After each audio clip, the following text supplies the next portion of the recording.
Olá, boa tarde. Aqui é Bruno Braga. Estou aqui para apresentar o VetCast, que é um trabalho integrado de microbiologia e imunologia veterinária da Faculdade PUC Minas. Eu gostaria de também dar boa tarde para as professoras Simone e Isabela e aos meus colegas de grupo, que são José Roberto, Isabela Correia, Vitória Ornelas, Lorena Zafalan e Rafaela Luiza. A gente está aqui para falar hoje sobre a papilomamatose cutânea bovina. E vou chamar o José Roberto para me auxiliar aqui hoje, nesse podcast. Ok, boa tarde, Bruno. Boa tarde às nossas professoras, Professora Simone, da Imunologia, professora Isabela, da Microbiologia, aos nossos colegas e possíveis ouvintes aí do nosso podcast. Estamos aí às ordens. Vou começar falando agora, mais ou menos, o que é a papilomatose cutânea bovina, que é uma doença infecto-contagiosa crônica. É uma hiperplasia epitelial de origem viral.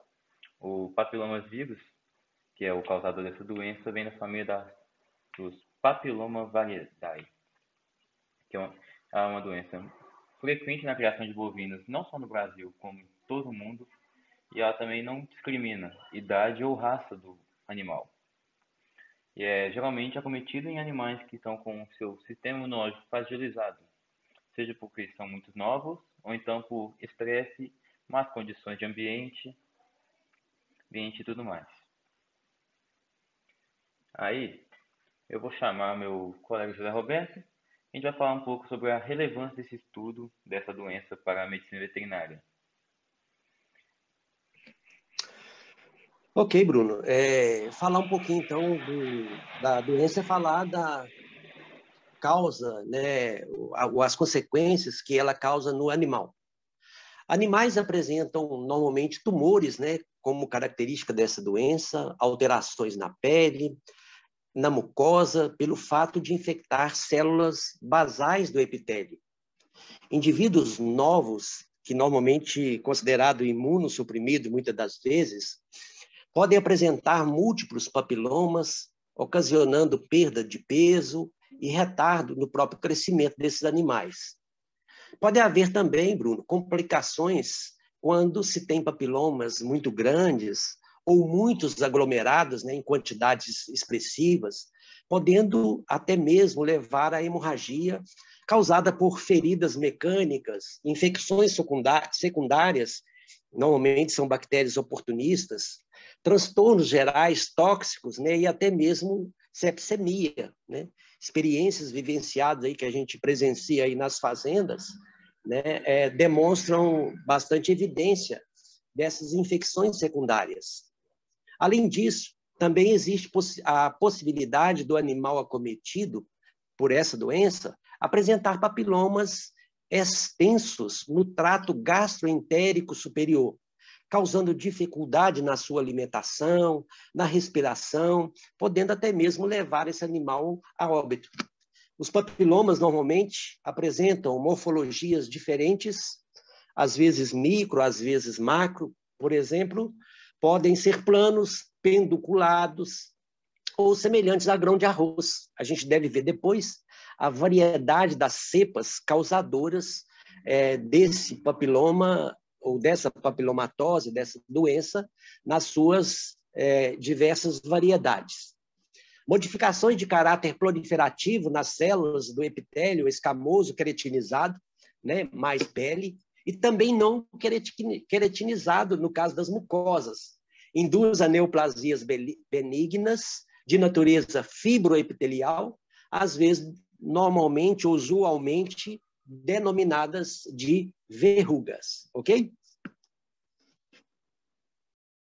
Ok, e você poderia me falar, então, como é que é feito o diagnóstico? Esse diagnóstico é fácil ou é uma coisa mais complicada de fazer? Como é feito o diagnóstico da papilomatose?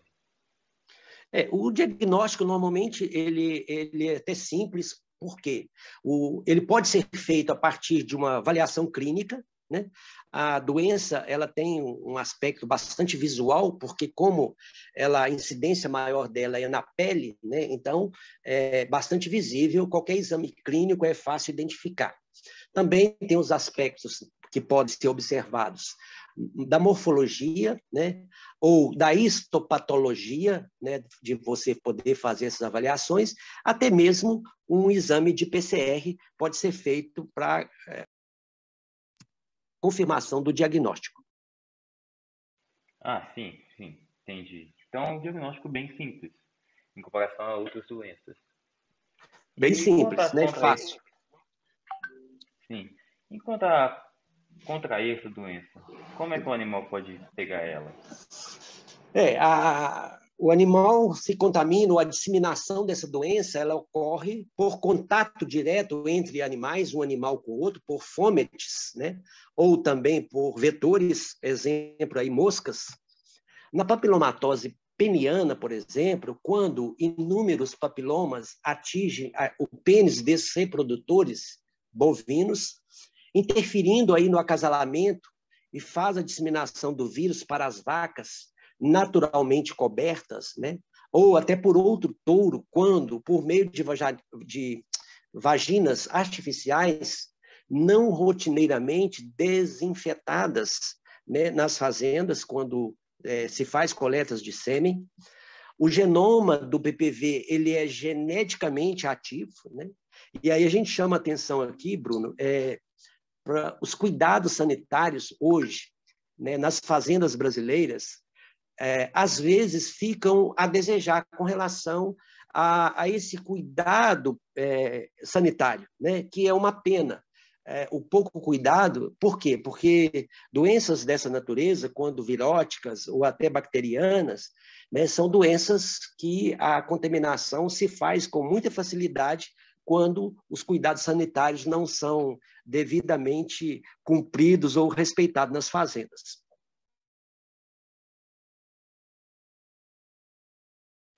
José Roberto, você disse acima que o PPV ele é geneticamente ativo.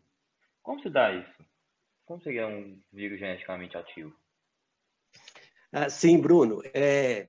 O genoma do BPV, né, a identificação, né, do papilomavírus, né, que é uma sigla aí que identifica aí o genoma dele, ele é geneticamente ativo, persistindo na célula após a integração ao genoma da célula infectada, pelo fato desse vírus depender da atividade celular, de replicação do DNA da célula hospedeira para ser sintetizada, né? Aquilo que a gente viu lá com a professora Isabela, né? O vírus ele precisa da célula que ele infecta para poder continuar o seu ciclo reprodutivo. O genoma viral, Bruno, ele é constituído por um DNA de fita dupla, variando de 5 a 8 kbp de tamanho, né? Que normalmente ele é dividido em 3 regiões. Ele é dividido, esse genoma, numa região inicial, né, que é identificada pela sigla E, que vem lá do inglês, que codifica as proteínas envolvidas na replicação do DNA viral e transformação celular. Aí vai da fase lá inicial E1 a E8. Uma segunda região é a chamada de tardia, também identificada pela letra L, também que vem lá do inglês, que codifica as proteínas do capsídeo, né? L1 e L2. Ainda na terceira região reguladora, a LCR, né? Onde se encontra a origem da replicação e os elementos para a transcrição e replicação viral, né? Deu para entender? Deu sim, deu sim. E sobre a replicação viral desse vírus, o que a gente já sabe hoje? Sim, Bruno, muito pouco se sabe hoje a respeito das etapas da replicação desse vírus, né? Do tipo a penetração, transporte para o núcleo, desnudamento e transcrição viral. Se sabe pouco ainda, Bruno. Do que temos, podemos dizer que, assim, do conhecimento, do que já foi estudado hoje, podemos dizer que o primeiro passo na infecção viral é a ligação do vírion com a célula. É o passo número 1, né, que acontece. Os receptores do papilomavírus não têm sido claramente identificados, mas evidências bioquímicas sugerem, primeiro, a integrina alfa-6 e a beta-1 ou beta-4 como possíveis receptores, como também a clatrina e o heparansulfato. Em seguida, Bruno, a proteína E1, aquela nossa primeira fase, forma um complexo de replicação com proteínas celulares, progredindo a replicação do DNA bidirecionalmente da origem da replicação na região do LCR do genoma. O DNA, então, é encapsulado por um processo de associação com proteínas de histonas celulares. Uma ligação transitória com a proteína E2 guia o DNA para dentro de um agregado de proteínas L1 e L2 virais, que eventualmente forma o capsídeo. Está formado o capsídeo. A liberação das partículas parece ser passiva, não citolítica, ocorrendo na camada cornificada do epitélio queratinizado. A replicação de muitos vírus requer genes celulares para serem ativos em diferentes estágios aí do ciclo celular, né?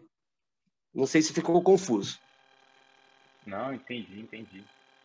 E tem mais algum tipo de papilomavírus bovino ou é apenas essa cepa?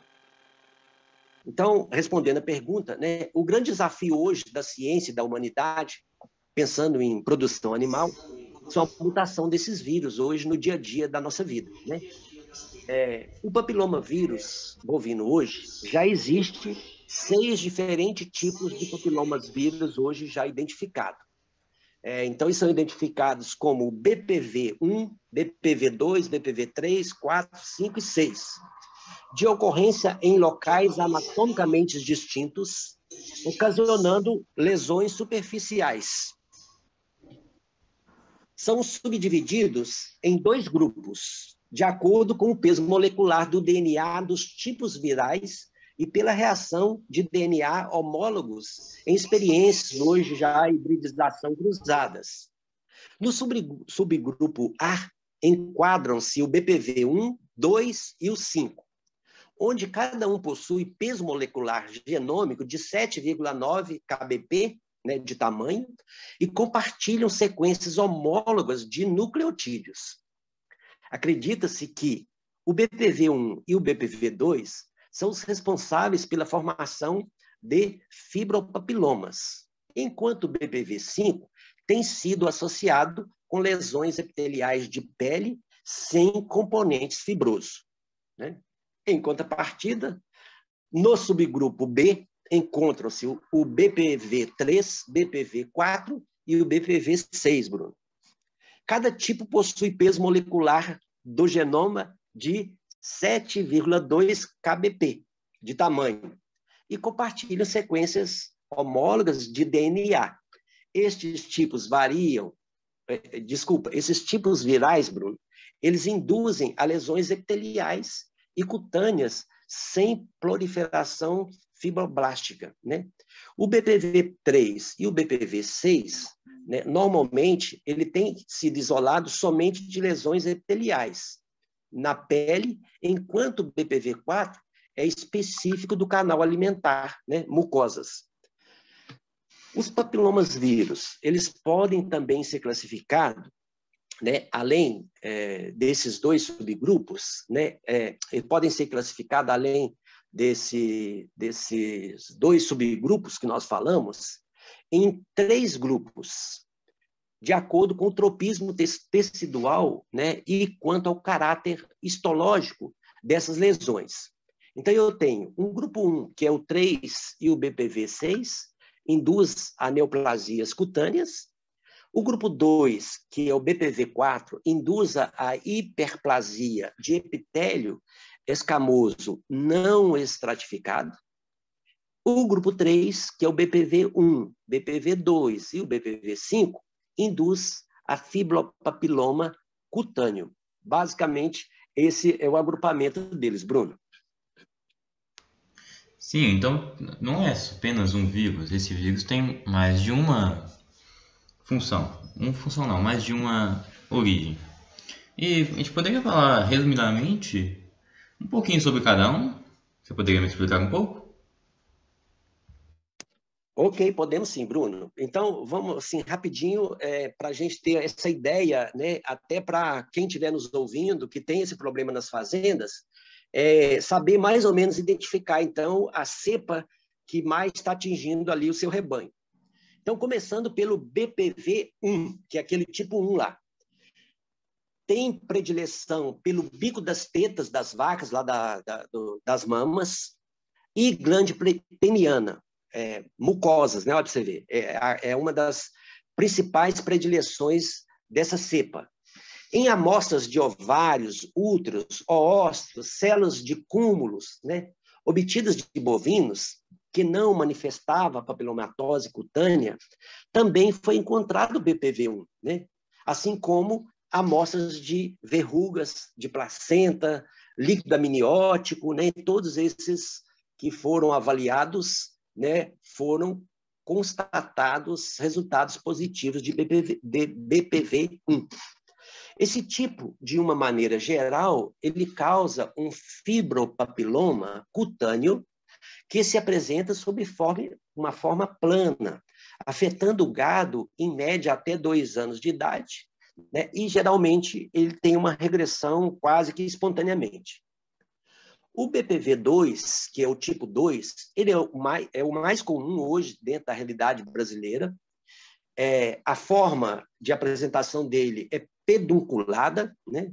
As lesões são localizadas geralmente na região peitoral, pescoço e cabeça. Fibropapiloma cutâneo afeta gado jovem também, né? E a gente só registra, né, que eu, inclusive, em visita recente aí a uma fazenda, né, eu vi lá animal, né, uma bezerra jovem lá com 1 ano e pouco, indo a óbito, né, em função de N complicações, porque essa manifestação, nessa característica do BPV2, foi muito intensa, né, e levou o animal a óbito. Depois nós podemos falar aí do BPV3, que é o tipo 3, aparece em qualquer lugar do corpo lá do animal.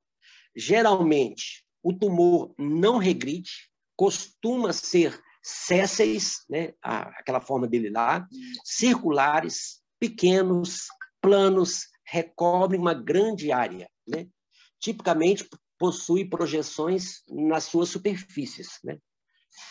Tem predileção também por cabeça, predileção, ele pode acontecer no corpo todo, mas tem predileção por cabeça, pescoço, e é suspeito nos espaços interdigitais dos animais. Apesar de não ter sido ainda isolado, né, os interdigitais, não se tem ainda conclusões a respeito desse assunto.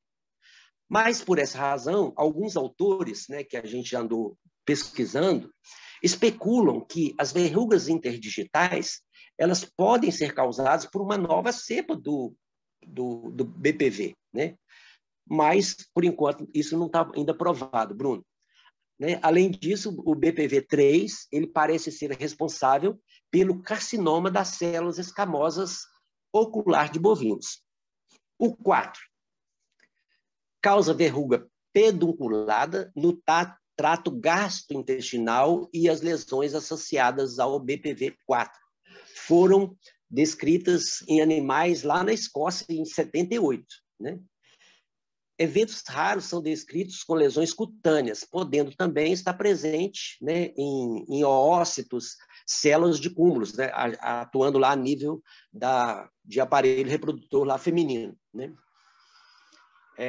Um detalhe, Bruno, é que esse tipo 4, né, a sua progressão para o câncer parece que é mediado por uma sutil interação entre genes virais, sistemas imunos e carcinogênios externos. Aí cita a samambaia, né, reconhecida aí a sua ação radiomimética, né, e imunossupressora né, como os cocarcinogênios para o desenvolvimento de carcinoma de células escamosas do canal alimentar, né? Então, tem uma relação, estudos ainda preliminares, mas levam um pouquinho nessa direção aí, né? O BPV5 é responsável pela formação de verruga conhecida vulgarmente como grão de arroz, por apresentar esse aspecto assim liso, branco e plano, né? Localizado normalmente em tetas aí dos animais em produção de leite, etc. E atinge assim qualquer idade de animal e não regride espontaneamente, né? Requer aí cuidados, tratamentos. O BPV6 já foi isolado, né, assim, em estudos aí mostrado, em amostragem de tetos, cujo papiloma apresentava esse aspecto redondo, plano, achatado, mas se sabe ainda muito pouca coisa do BPV6, viu, Bruno? E uma preocupação é que se já está no 6, pode ainda vir uma cepa 7, 8, né? Mas vamos aguardar e torcer para que isso não aconteça, né, Bruno? Realmente, são muitas cepas e cada uma com um problema diferente. E fiquei curioso agora, que BPV é muito parecido com HPV. Há alguma relação entre as duas doenças? Pois é, Bruno. Segundo alguns pesquisadores que a gente andou dando uma pesquisada, Bruno, estudiosos do HPV humano, né, que é um vírus bem similar, que duas oncoproteínas virais, E6 e a E7, atuam sobre as proteínas regulatórias do ciclo celular. O produto dos genes supressores de tumores da P53 interage com a E6 e a proteína retinoblastoma, RB reconhecida. Por sua vez, interage com a E7. Bom, nesse processo, acredita-se que a interação de E7 com a retinoblastoma, associada às alterações adicionais no genoma das células infectadas, culmine na liberação de um fator de transcrição que é denominado E2F, essencial para a divisão celular. As interações de E7 e E6 com a P53 e a retinoblastoma, respectivamente, levam a uma instabilidade genômica, que pode representar um passo assim, essencial para o desenvolvimento dos tumores malignos, né? É o que se tem hoje, assim. Então, o estudo da biologia molecular na transformação oncogênea mediada pelo papilomavírus pode ser esperada como uma importante parte do desenvolvimento da próxima geração de agentes antineoplásicos, né, Bruno? Ah, sim. Então, tem uma relação curta, mas tem. E tirando todos os problemas que a papilomatose causa, há outras complicações que essa doença pode levar aos animais? Pode sim, Bruno. As complicações, basicamente, são as dermatites, né, necróticas, hemorragias, as miíses, resultados assim, de supurações dessas verrugas, traumatismo dessas verrugas, perda de visão, otites, pododermatites, né, são prováveis consequências verificadas no dia a dia da papilomatose, tá ok? Ah, sim, então há complicações ainda. É uma doença bastante agressiva, então. E quanto ao quesito epidemiológico, a gente pode ressaltar também que essa é uma doença que acomete bastante os rebanhos leiteiros aqui no Brasil. E o produtor deve estar bem atento ao controle dessa doença, já que é tão agressiva. E ela geralmente está mais associada aos estados onde tem uma maior produção de gado leiteiro, que são Goiás, Minas, São Paulo e Espírito Santo. São os principais produtores. E ela também é muito comum nas temporadas de chuva intensa, onde há uma proliferação muito grande de micro-organismos.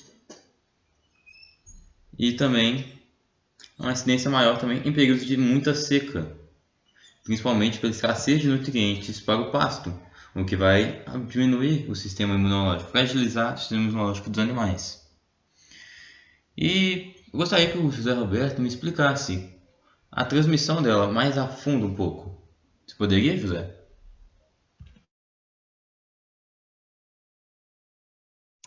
Sim, Bruno. Vamos lá. Então, assim, inicialmente, eu acho que antes da gente falar propriamente da transmissão, né, algumas considerações assim importantes de cunho até imunológico, microbiológico, de todo esse processo. Segundo o Comitê Internacional de Toxicomania Viral, né, o vírus da papilomatose bovina ele está classificado na atual família da Papovillomariidae, antiga Papovaridae, né? Difícil de falar, hein, Bruno? É o gênero do papilomavírus, né? Que nós acabamos de mencionar até o próprio papilomavírus humano. Os vírions, eles têm tamanhos pequenos, né? Possui núcleo capsídeo de simetria isodaédrica, né? Com arranjos assim em T, ausência de envelope viral, né? Tem alta resistência, eles conseguem ser conservados ativos por até 90 dias, Bruno, a 4 graus Celsius, e por 180 dias a temperatura de menos 70 graus Celsius, e, ao contrário, né, ele consegue permanecer ativo por longo tempo quando mantido em glicerina 50%, liofilizados, né, é inativado por 30 minutos a 60 graus Celsius, mas sobrevive a 50 graus Celsius, né, quando e tal. Os animais que são mais susceptíveis, né, a serem cometidos são aqueles que já têm uma certa delimitação.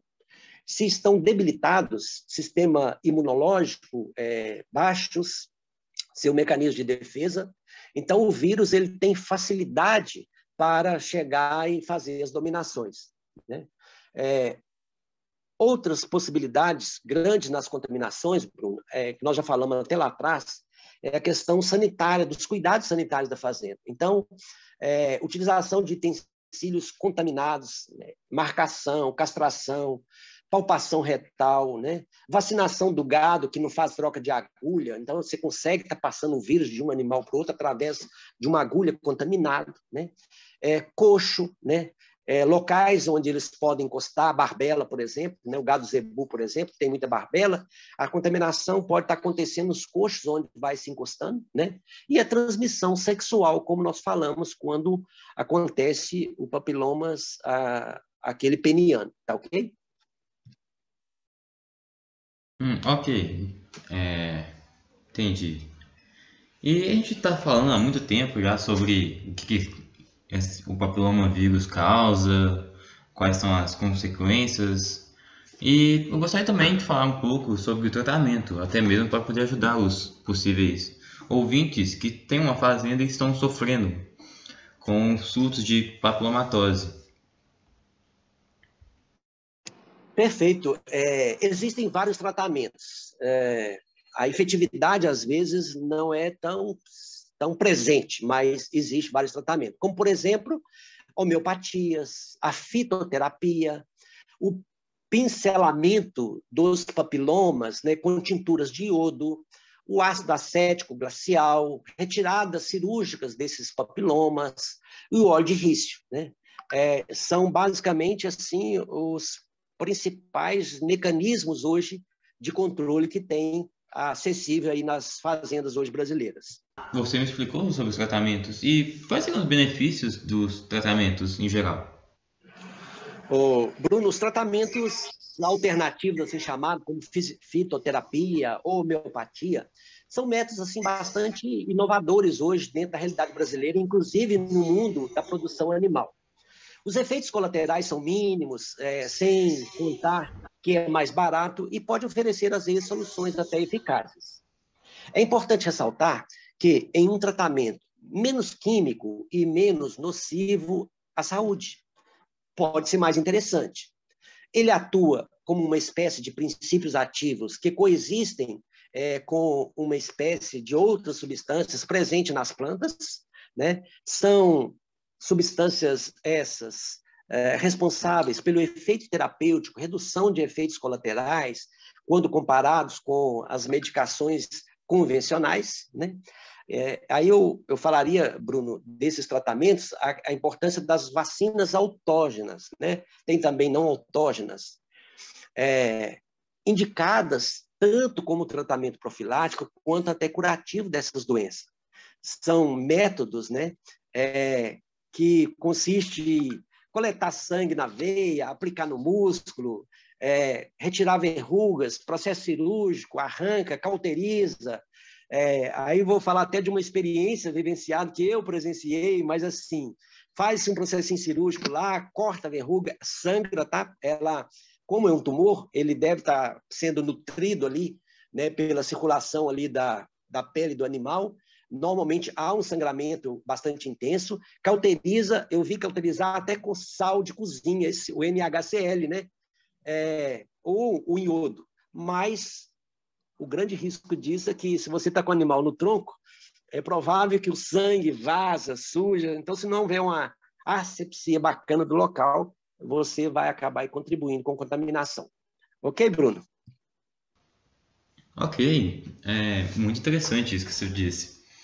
E eu gostaria de, para a gente poder finalizar esse trabalho que é tão importante assim, gostaria de dar uma dica a todos os proprietários de fazenda que é contra a prevenção, para que não haja ocorrência de papilomatose em sua fazenda.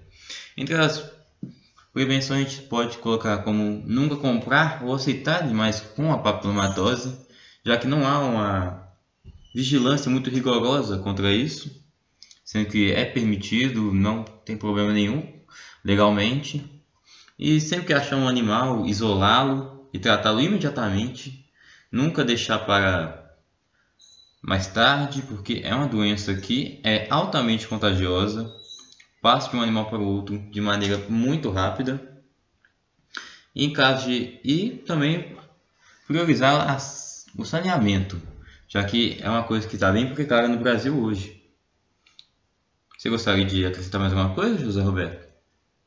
Eu acho que o caminho é esse mesmo, Bruno, né? Constatou presença ali de verrugas, iniciar logo o seu controle, o seu tratamento, né? Dar uma atenção muito especial aos recém-nascidos, né? A bezerreiros, a forma de manejo desses bezerros. Por quê? A gente fala até que a presença da papilomatose, às vezes, tem incidência maior no gado leiteiro. Por quê? Porque há mais concentração, há mais confinamentos, né? Tanto de bezerros, de mães, das vacas e tudo mais. Por quê? Por tratar-se de doença virótica, né? A contaminação se dá muito facilmente quando ocorrem essas aglomerações, essa concentração desses animais. Eu acho que é basicamente isso, Bruno. Então, eu gostaria de encerrar então esse podcast, que foi um trabalho que eu gostei muito de fazer. Foi muito bom aprender sobre uma doença que acomete muito o Brasil. E é isso, eu gostaria de me despedir, mandar um agradecimento às professores Isabela e Simone que se disponibilizaram a escutar esse podcast. E eu vou deixando aqui um abraço. Bruno, eu queria me dar um minutinho, então, só para eu fazer uma consideração, que eu acho que ela é relevante, ela é importante para essa conclusão aí do nosso trabalho. Queria falar de uma prática que eu tenho vivenciado, às vezes, em alguns estágios aí nas fazendas, e providências caseiras, né, que, por sinal, são mais baratas, do tipo as vacinas autógenas. Em que consiste as vacinas autógenas, né? Ela dá um pouquinho de detalhe assim que eu acho que é interessante para as pessoas poderem conhecer.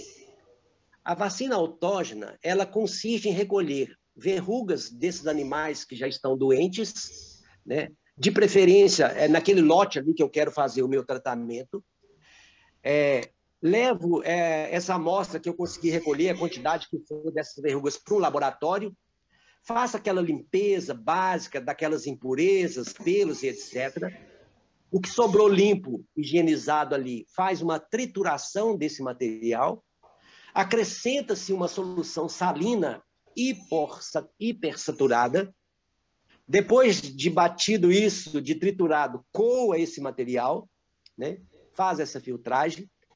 Aí acrescido um formol a 0,04% para fazer a inativação. Descansa esse material ali por 24 horas numa estufa a 27 graus centígrados.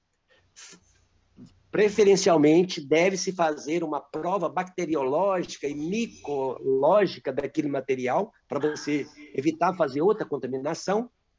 Se tiver tudo ok, pronto, a vacina está pronta. Essa vacina, então, ela é injetada nesses animais, principalmente os animais jovens, né? É como um dos métodos hoje que praticado, às vezes, em algumas fazendas, para tentar conter o avanço, né, da contaminação aí da papilomatose.